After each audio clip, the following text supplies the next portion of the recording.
তো হ্যালো বন্ধুরা, কেমন আছেন আপনারা সবাই? আশা করি ভালো আছেন। তো আজকে আমি এসে পড়েছি নতুন আরেকটি ভিডিও নিয়ে। এটা একটা অন্য ধরনের ভিডিও হতে যাচ্ছে। যার আগেই বলে দেই, এটা একটা মানহওয়ার উপরে আমরা একটা দিব আর কি, রিভিউ দিব। তো যারা জানেন তারা ভালোই, আর যারা না জানেন তারাও দেখতে পারেন যে এই জিনিসটা কি আর এটা আসলেই কিভাবে পড়তে হয়। যাই হোক, আজকে যে আমরা মানহটা দেখতে যাব, যেটার নাম হলো, এই হলো আমাদের মেইন ক্যারেক্টার। চেহারাটা দারুণই আছে, যে যাও এখানে একটু গুলা দেখাইতেছে তাও। তো নাম হলো রিইনকার্নেশন অফ দ্য হেভেনলি ডিমন। তো এই নাম দেওয়ার পিছনের কারণটা আমি এখন, যে আমি 79টা চ্যাপ্টার বের হয়েছে, যে 79তে চ্যাপ্টার আমার পড়া শেষ হওয়ার পরও আমি বুঝলাম না এই নামটা কিসের জন্য দিছে। কিন্তু এটা একটু হালকা আইডিয়া হয় যে ভবিষ্যতে হয়তো বুঝে যাব কিসের জন্য এই বইটার নাম আর কিরকম হয়েছে। তো আমরা একটু আগে সামারিটা পড়বো। তো সামারিটা একটু বড় আছে।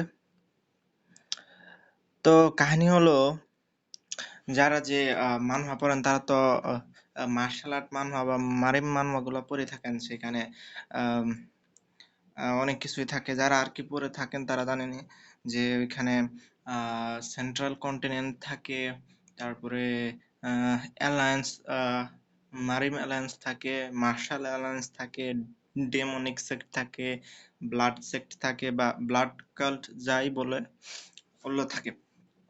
তো প্রথমে আহ, আহ, যাই থাকে, প্রথম কথা হচ্ছে যে এখানে এখানে আমি একটু দেখাচ্ছি আপনাদের।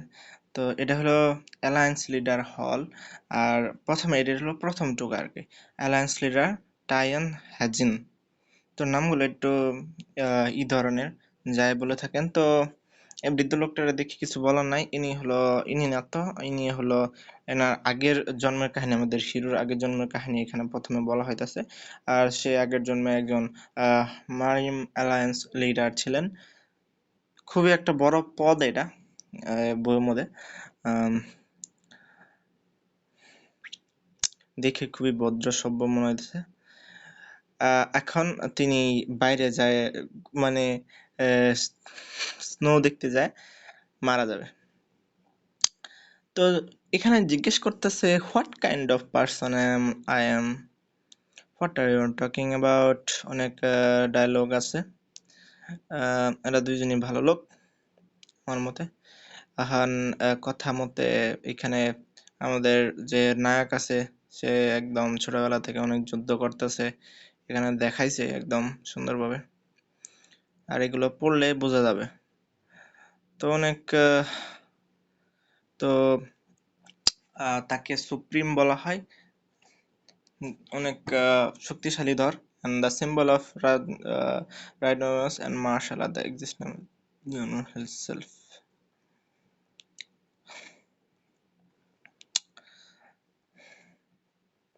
এই যে তার এখন হার্ট অ্যাটাক হয়েছে ভাই। এত পাওয়ারফুল হওয়ার পরও হার্ট অ্যাটাক মানুষের হয় সম্ভব বিষয়? যেহেতু অনেক বছর হয়ে গেছে। যারা মার্শাল আর্ট করে ওদের তো ইনার পাওয়ার থেকে কমপক্ষে আরো 200 থেকে 300 বছর পর্যন্ত বাঁচে। যতগুলো আমি বই পড়ছি ও মানহা পড়ছি, সবাই 200 থেকে 300 বছর বাঁচে। যাই হোক, আর চেহারা দেখে মনে হইতেছে 70-80 বছরের বুড়ো লোক, কিন্তু আসলে এর বয়স কমপক্ষে 150-র উপরে। যাই হোক, উনি মারা গেছে। মারা যাওয়ার পরে নতুন ভাবে রিইনকার্নেশন কমপ্লিট। এরা নতুন বাবা মা।